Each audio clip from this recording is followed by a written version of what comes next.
17ನೇ ಶತಮಾನದಲ್ಲಿ ಹರಿದಾಸರಲ್ಲಿ ಶ್ರೇಷ್ಠರಾದ ವಿಜಯದಾಸರು ಮಂತ್ರಾಲಯಕ್ಕೆ ಬರ್ತಾರೆ. ಮಂತ್ರಾಲಯದಲ್ಲಿ ಬೃಂದಾವನ ಇರುವಂತ ಮಂಟಪಕ್ಕೆ ಪ್ರವೇಶ ಮಾಡಿದ ತಕ್ಷಣ ಅವರಿಗೆ ವಿಭಿನ್ನವಾದ ಅನುಭವವಾಗುತ್ತೆ. ಅವರು ಮನ್ಸಲ್ಲಿ ಅನ್ಕೊಂತಾರೆ, ಬೃಂದಾವನದಲ್ಲಿ ಬರೀ ರಾಯರ್ ಮಾತ್ರ ಇಲ್ಲ, ಅವರ ಶಕ್ತಿ ಮಾತ್ರ ಇಲ್ಲ, ಇಲ್ಲಿ ಏನೋ ಒಂದು ಹೊಸ ಅನುಭವವಿದೆ, ಹೊಸ ಶಕ್ತಿ ಇದೆ ಅಂತ ಅವರ ಮನಸ್ಸಿಗೆ ಭಾಸವಾಗುತ್ತೆ. ವಿಜಯದಾಸರು ಬೃಂದಾವನದ ಮುಂದೆ ಬಂದು ನಿಂತಾಗ ಅವರಿಗೆ ರಾಯರು ಬೃಂದಾವನದ ರೂಪದಲ್ಲಿ ಕಂಡಿಲ್ಲ, ಸಶರೀರವಾಗಿ ಅವರಿಗೆ ಕಾಣಿಸ್ತಾರೆ.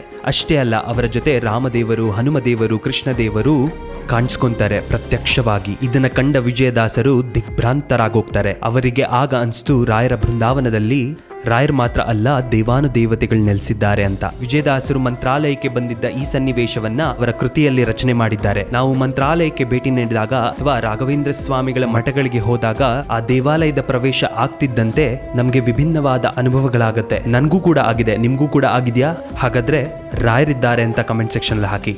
ಯಾರ ಕಮೆಂಟ್ಗೆ ಹೆಚ್ಚಿನ ಲೈಕ್ಸ್ ಬರುತ್ತೆ ಅವರ ಮನೆಗೆ ಈ ಪುಟ್ಟ ರಾಯರು ಬರ್ತಾರೆ. ನೋಡೋಣ ಯಾರನ್ನ ರಾಯರ ಆಯ್ಕೆ ಮಾಡ್ಕೊಂತಾರೆ ಅಂತ.